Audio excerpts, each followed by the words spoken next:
nguhaye ikaze wakoze subscribe nawe turakora subscribe. Iki nicyo gihe ngo tubane muri iki gikombe cy'isi kigezeho kiryoshye. Icyo ngusaba ni kimwe, ni ugukanda subscribe kugira ngo hatazagira ikintu na kimwe kigucika muri iki gikombe cy'isi. Noneho tugeze biraryoshye kurusha aho twari turi.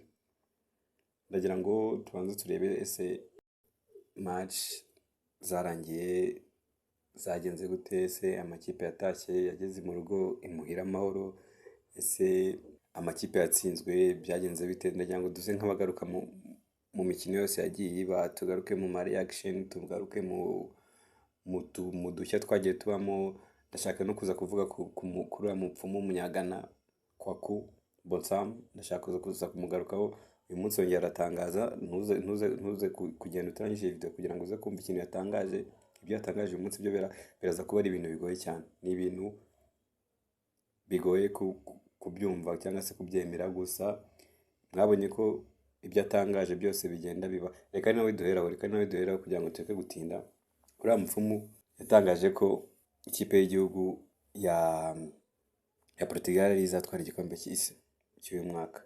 Ibyo murabizi, nawe babwiye muri video yatambutse. Niba utamuzi neza uwo mupfumu, subira inyuma muri video yatambutse uraza kumva icyo namubuze. Gusa uyu mupfumu asanzwe avuga ibintu bikaba, ntabwo ari babandi babatekamitwe. We n'umupfumu wa nyawe, kuko yatangaje ko Haaland nta kintu na kimwe azakora mu mukino uzahuza Ubwongereza na Ghana. Byarabaye, mwarabibonye. Match yarangiye ari 1-1. Haaland yafataga baro akayitera hejuru. Mwarabibonye ko Abongereza bananiwe gutsinda Ghana, match ikarangira ari 1-1. Ni ibintu agenda avuga abantu bamwe ntibabyemere, ariko se bikaza kurangira bibaye byo, bikaza kurangira bemeye ibyo yavuze. Ubundi reka nse musubira inyuma ho gato. Uyu mupfumu kugira ngo amenyekane, yamenyekanye mu mwaka wa 2014. 2014 nibwo yatangaje ko Cristiano Ronaldo azagira imvune mu ivi. Mu kubitangaza abantu baramwiha, baravuga ati ntabwo bishoboka, ibyo uvuze ntabwo ari byo. Ariko abamwemeraga iwabo nk'umuvuzi gakondo baravuga ati ibi bintu avuze mubitega amaso muzabibona. Nyamara byaje kubaza kugira imvune ikomeye mu ivi. Sinzi niba mubyibuka, niba mutanabyibuka muze kubisacinga muraza kubibona. Ibyo bivaho tuba twinjiye mu gikombe cy'isi cy'uyu mwaka 2023 kubera ikipe ya Ghana yari yabonye itike, nawe yagombaga kujya kureba match. Ubu ari kureba match live. Aza gutangaza ko Portugal ari izatwara igikombe cy'isi. Nyuma yaho hatangaza ko Harry Kane amufashe atari buze gutsinda igitego. Biza kuba ejo bundi arongera aratangaza ati Harry Kane ndamurekuye araza gutsinda igitego. Mwaraye mubibonye kuri match yabaye, match yahuje Abongereza na Panama. Harry Kane yatsinze igitego. Bigaragara ko ibi bintu by'umugabo biri gukora, mwabyanga mutabyemera. Ibi bintu by'umugabo avuga biri gukora.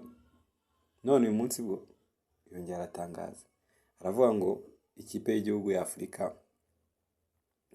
Afurika imwe muri izi 9 zakomeje izagira ute, izagira 1/2. Ese koko uremeranya nawe? Ni iyihe kipe utekereza ko ishobora kuba izagira muri 1/2 hagati ya Congo, Maroc, Egypt, Senegal, Cape Verde, South Africa? Wowe ni iyihe wumva koko ifite iyo karite yo kuba ishobora kuba yagira muri 1/2 nk'uko uyu mupfumu yabitangaje? Uyu mupfumu ibintu abitangaza ku mugaragaro, ariko abantu ntibajya babyemera.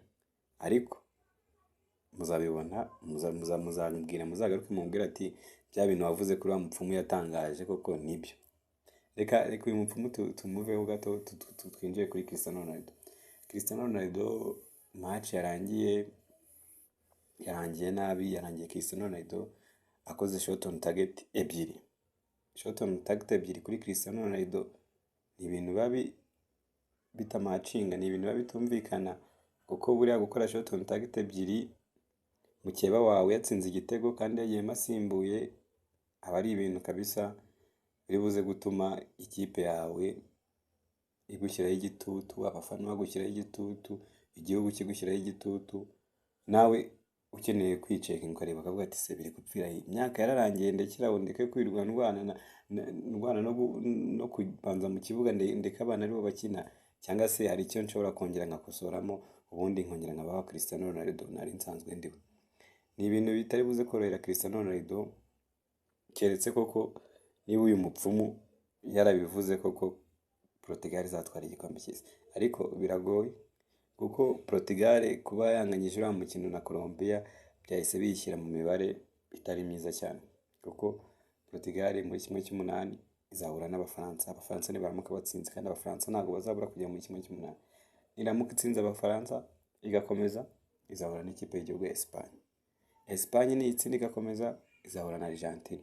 Urumva ko iyi Portugal iramutse itwaye igikombe koko nk'uko abantu benshi bari kubivuga, byaba ari ibitangaza, byaba ari ibitangaza kabisa. Ntabwo byaba ari ibintu yaba imerita. Gusa ikintu cyatangaje abantu ni ukuntu match yarangiye Cristiano Ronaldo akavuga ngo Colombia ni ikipe ikomeye, ngo Colombia ni ikipe ishobora kuzagera kure cyane. Ibyo bamwe babifashe nk'ikimwaro, abandi babifata nko kuba atabashe guperforminga nk'uburyo abantu babitekerezaga, kuko hari video yigeze gukora kuri YouTube channel ye, muze kujyaho muyishake. Yatangaje ko muri Amerika y'Epfo ibihugu bikomeye muri football ari ibihugu bibiri gusa, ari Argentine ndetse na Brazil. Abantu rero bahise bajya baramwikoma baravuga ati ko watangaje ko ari Argentine na Brazil zikomeye, Colombia yibije mite. Nyine ubona ko Cristiano Ronaldo iki gikombe cy'isi ntabwo abantu bamworoheye, mu gihe mukeba we Messi nimwe bagirwe ko Messi amaze kugira ibitego 6, hashobora kuza aba top scorer. Nubwo bikomeje kugorana, aya makipe akomeye yose afite aba top scorer benshi. Mwarabibonye kuri match y'Ubufaransa, Dembele yatsinze ibitego 3. Dembele akimara gutsinda ibitego 3 abaye umuntu wa kabiri ku isi mu gutsinze hat-trick zihuse. Iyo ni indi record Abafaransa bari gukora. Ni ikigaragara ko aya makipe arakomeye, ndetse aya makipe yose yariteguye. Ni amakipe ubona ko kabisa yariteguye, afite byinshi byo gutanga. Mu dushya twagiye tuba mu makipe yasezerewe, ikipe ya Uruguay murabizi yasezerewe nabi, yasezerewe mu buryo abantu benshi batabikekaga, bituma ikipe y'igihugu ya Uruguay bayibwira bati ibyo mwakoze ntabwo byadushimishije, buri mukinnyi wese yigaye yishakemo tike imugarura mu gihugu, cyangwa se yishakemo tike imusubiza mu ikipe ye. Ntabwo twe tuzohereza indege ngo ize kubafata bitewe n'ibyo mwagize ute, bitewe n'urwego mwadushyizeho. Ubundi dusanzwe tumenyereye ko Uruguay ari ikipe iba ifite ikivuze mu gikombe cy'isi. Uruguay buriya igikombe cy'isi gitangira cyabereye muri Uruguay. Ibyo mugomba kubimenya, cyabereye muri Uruguay. Uruguay niyo yatwaye ibikombe byinshi by'isi byinshi. Ubwo rero urumva kuba ikipe nka Uruguay ifite amateka nk'ayo, kuviramo muri group stage ni ibintu bitashimishije abafana, ni ibintu bitashimishije abayobozi. Bahitamo kwibwira ati ntabwo mugize ute, ntabwo tubemerera ko kohereza indege, muzashaka ukuntu mwitahira nk'abantu mutagize ute, mutahesheje ishema igihugu cyanyu. Mbere yuko nsoza iyi video, ndashaka tubanze tuganire ku makipe muri Afurika. Amakipe muri Afurika yoje amakipe 10. Muri ayo makipe 10, amakipe 9 abasha kuva muri group stage. Amakipe 9 abasha kuva muri group stage. Ikipe imwe ariyo Tunisia ibasha gutaha, ariko nayo ntabwo twayigaya, nta kintu itakoze. Icyo nshaka kwibaza ni kimwe: ese aya makipe yo muri Afurika hari ibintu tuyizeho? Hari ibyo ashobora gukora? Ashobora kuva muri kimwe cya 16 akaba yakomeza ndetse akagira na finale cyangwa kimwe cya kabiri. Ese murabona aya makipe afite ubushobozi bwo guhagararira Afurika ku buryo none igihe kigeze ngo Afurika ibendera ryayo rizamuke?